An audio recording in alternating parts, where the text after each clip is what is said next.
Category: body parts.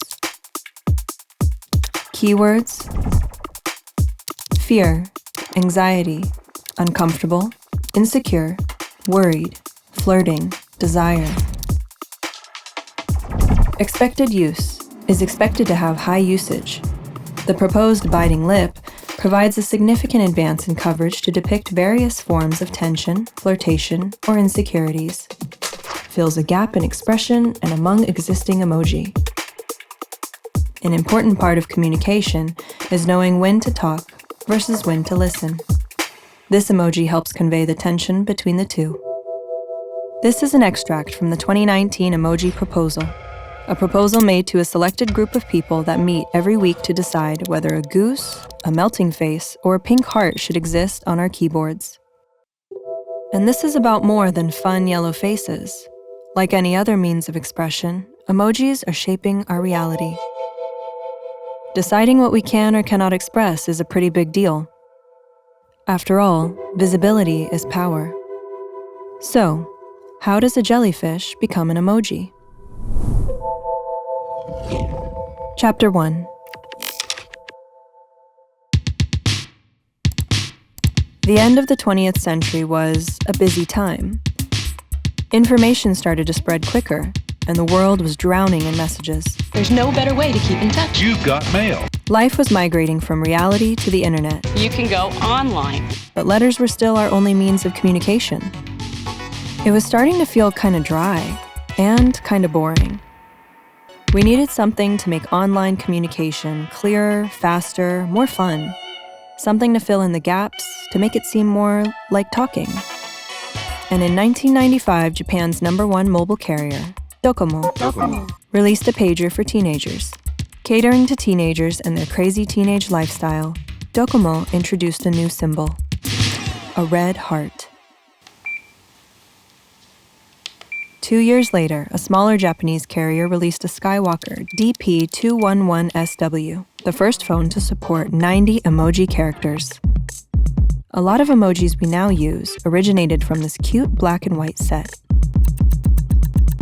A cup of coffee, a spouting whale, an umbrella, even a smiling pile of poo, first appeared there and then.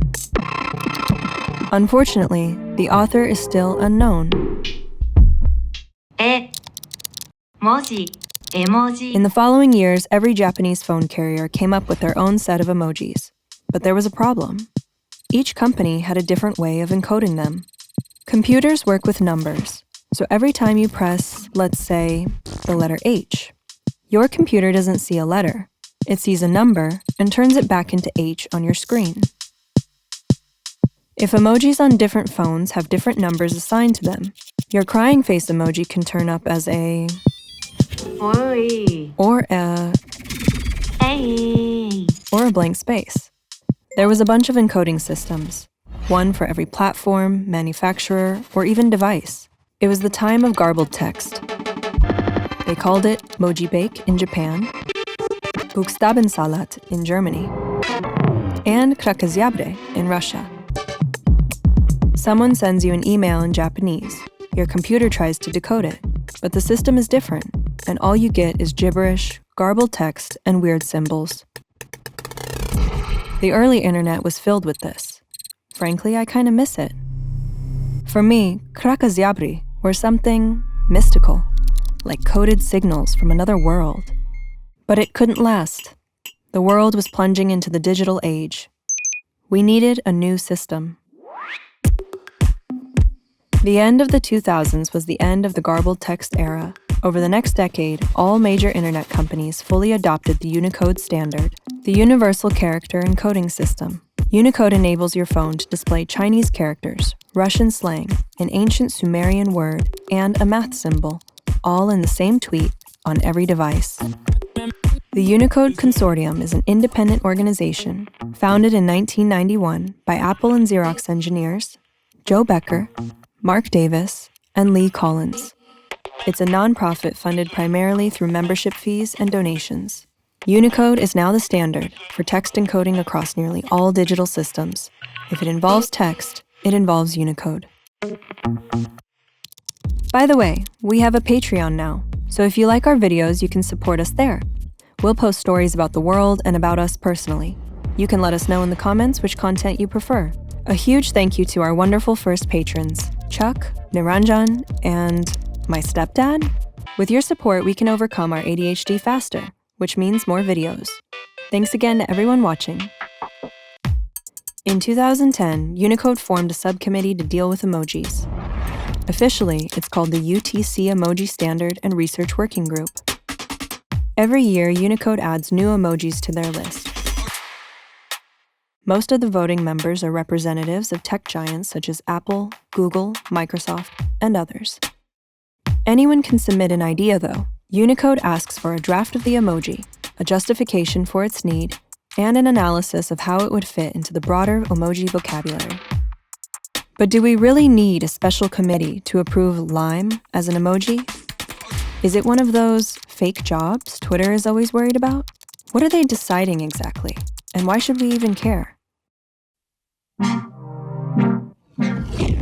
Chapter 2. Oh, really?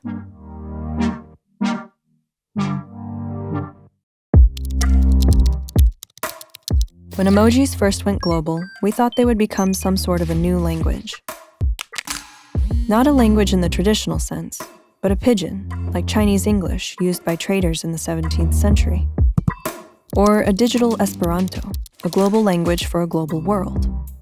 But emojis are still mostly used as an addition to text, not as its replacement. They do not have generative grammar, are not easily combined into sentences, and most of them lack directional flexibility.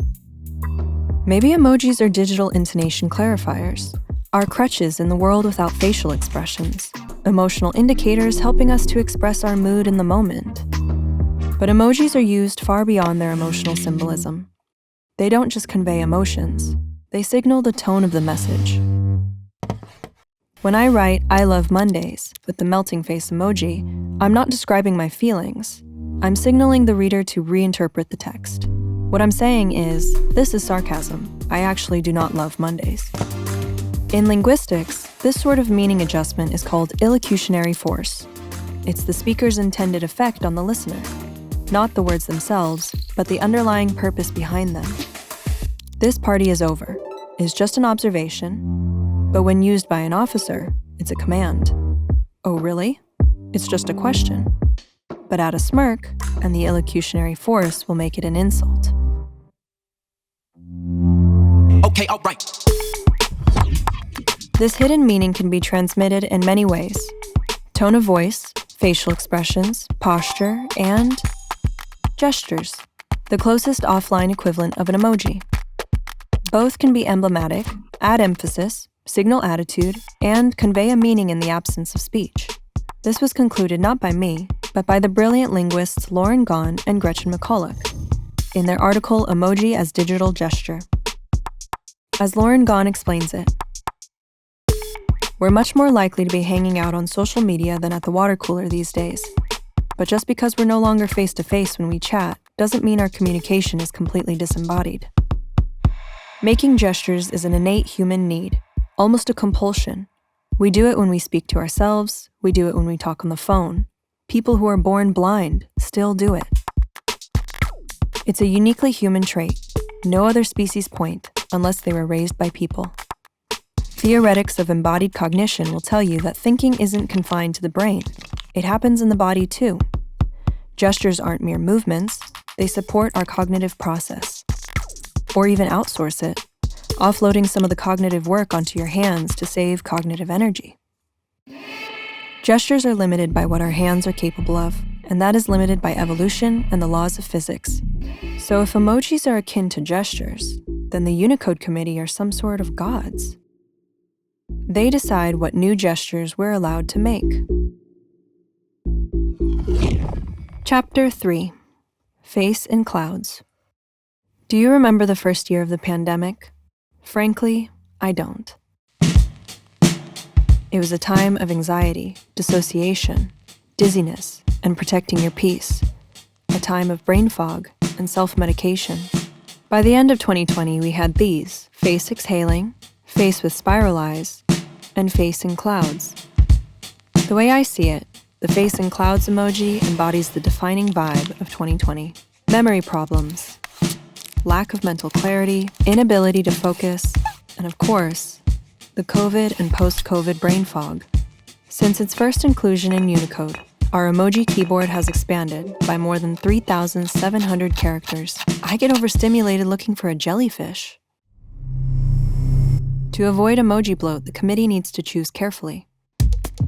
They released Face in Clouds during COVID, Melting Face right after the hottest summer ever recorded, and last year we got Face with Bags Under Eyes. Most new emojis are created by Unicode themselves, but some public proposals break through. Jellyfish was suggested by a group of evolutionary biologists, pea pod by a lady that grows peas, anatomical heart by a group of doctors, boomerang by a member of the Gunai Kurnai clan, an Aboriginal Australian nation. I couldn't find why we needed two apples. On Emojipedia, it says that the green apple is just a more tart counterpart to the red one. But why did they add this and not, let's say, a yellow apple? What do you think? Let me know in the comments. We talk in metaphor a lot online, so a good emoji has to have multiple meanings. Boomerang can mean karma. Jellyfish can mean ouch. Pea pod can mean similarity. A golf hole can be a portal, or a pit of despair. What makes the Unicode cut and what doesn't is, of course, a political issue. Chapter 4. In June 2016, a violent attack at a Florida nightclub claimed 49 lives. It had been one of the darkest moments in modern U.S. history, until the following year, when it happened again. 2 months after the attack, Apple replaced the realistic pistol emoji with the toy water gun one.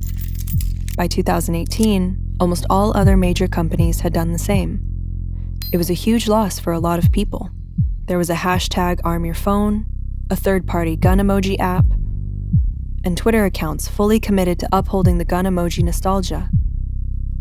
Not much has changed, though. Gun policy-wise, school shooting-wise. Of course, emojis do not have the power to change things. You don't prevent bad things from happening by censoring the symbols. But at least victims of gun violence do not have to look at rifles and handguns in their emoji set. That is, if they don't use Twitter. Elon wanted to bring the real gun back, but only added it to the browser version. The default emoji color is yellow, RGB FFCC22. It's a non-existent skin tone. Plus, the yellow stands out against both light and dark backgrounds. In 2015, to allow for more self-expression, Unicode introduced skin tone modifiers. Now even a vampire emoji has them. As a new fan of the Interview with the Vampire series, I'm thankful. I like people not knowing who I am. Some of the diverse emojis were later removed, and rightly so. Have you noticed that family emojis are different now? Unicode tried to make them customizable, but showing every possible combination of gender, age, race, and family size is a bit difficult. You can't add the lesbian couple with one adopted black child family without adding the age gap couple with 2 redheaded kids one. It's all or nothing. It was decided to give families a more generic look. And it's a good thing. Endless customization options won't change the world. Since 2016, Unicode has added over 30 gendered emojis. We now have male and female judges, firefighters, painters, astronauts, singers, and steam room enjoyers. I have a Mac, so it's easier for me to use Apple's emojis as an example. These designs, however, are created by Apple, not Unicode. It goes like this. Unicode approves a concept, defines the basic idea behind it, assigns it a code, and may or may not provide a simple black and white pictogram as a reference. Tech companies get the new standard and adapt it to create their own version consistent with their visual style. So when things go wrong, the results can get very odd. When Unicode first added the yellow heart emoji to the standard, they provided a description and a black and white reference image, a heart filled with dots. The dots were an indication that the heart should be solidly filled in, not hollow or outlined. Apple made their yellow hearts bright and glossy. Twitter kept theirs flat and simple. But someone at Google thought the dots represented hair, and a monster was born. An unassuming yellow heart sent from iOS ended up looking like a scrotum on Android. The dreaded hairy heart haunted the internet until the next Android update. And then, just like that, it was gone.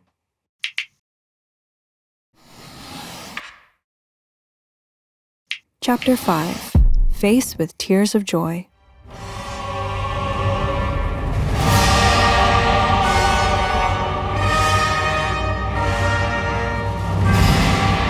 Its official name is Face with Tears of Joy. It seems like this mix of joy and despair is our main digital gesture.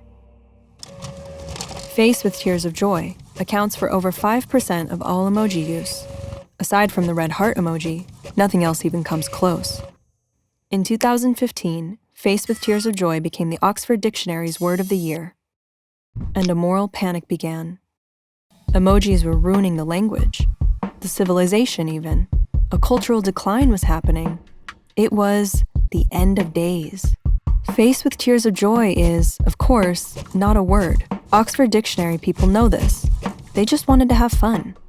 In 2015, the use of emoji tripled, and it was only natural to do something to reflect that change. Without the Face with Tears of Joy, the internet would be filled with ahahaha and LMAO. And you would get that as the word of the year. Emojis do not ruin the language. They complement it. We needed to invent them because texting doesn't feel right or good without them. Without red hearts and melting faces, constant online communication would seem dry, sterile, non-human. That's why it's so unsettling when ChatGPT uses them. It's an uncanny valley of texting, a distinctively human behavior performed by a robot. This year, Apple introduced Genmoji. You just type in a request, and Apple Intelligence gives you versions of your own custom emoji design. Taco levitating in a crystal ball. Please work. Come on. Ooh, okay. Everything is possible. Your emoji keyboard is now infinite. Maybe this will be the end of emoji expertise, but I like that emojis are picked by someone else. I like that Melting Face had gone through committee hearings before landing on my screen. I like that they're experts in emoji semiotics, and that they're crafting stuff to help me better express myself. I feel cared for. And ashamed for not using emojis fully. AI is already trying to take them from me. And I have never even sent a single jellyfish. If you liked our video, you can now support us on Patreon. It helps a lot, especially with motivation. And we'll be sharing a lot of secret info there for you. By the way, this video is unfortunately not sponsored. We realized halfway that it's too cool to be free, but we got too excited and could not stop. So, Unicode Consortium, if you're watching, hi! In our last video, we used a photo of the Crimean War as an illustration of Death Valley. That happened because we were in a rush to finish the video, and being in a rush always ends this way.